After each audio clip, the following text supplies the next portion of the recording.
இன்னைக்கு கையில காசு இல்ல, சாப்பாடு தருவீங்களா அப்படின்ட்டு கேட்க போறேன். அப்படி அவங்க தந்தாங்கன்னா என் கையில இருக்க அமௌண்ட் அவங்களுக்கு கொடுக்க போறேன். சுந்தரப்பட்டை பக்கத்துல இருக்க கரெக்டா இந்த ஒரு கடையில் தான் போயிட்டு கேட்க போறேன். காலையில வேலைக்கு போயிட்டு வரும்போது ரோட்டு ஓரமா இருக்கிற இந்த ஒரு கடையை பார்த்தேன். ரொம்ப பழைய கடையா இருக்கு, சரி இதுலயே சாப்பிட்டு டேஸ்ட் எப்படி இருக்குன்னு பார்க்கலான்ட்டு இந்த கடைக்கு வந்துட்டேன். சரி சாப்பிட ஃப்ரீயா தருவாங்களான்ட்டு கேட்போம்.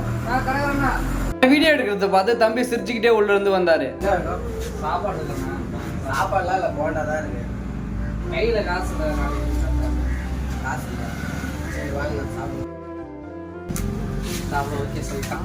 என் கையில காசு இல்லைன்னு சொன்னான். ஆனா அந்த தம்பி பரவாயில்ல நாளைக்கு தாங்க அப்படின்னு சொல்லிட்டு நான் கூட எங்க 2 போண்டா கொடுப்போன்னு பார்த்தேன். ஆனா அவன் எனக்கு 4 போண்டா வச்சு கொடுத்தான். நம்ம எதிர்பார்த்த ஒண்ணு அவன் கொடுத்துட்டான். ஆனா அவன் எதிர்பார்க்காத ஒண்ணு நம்ம கொடுக்க போறோம்.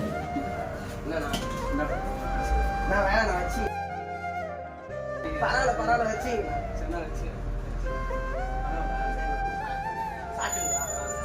ரொம்ப தேங்க்ஸா.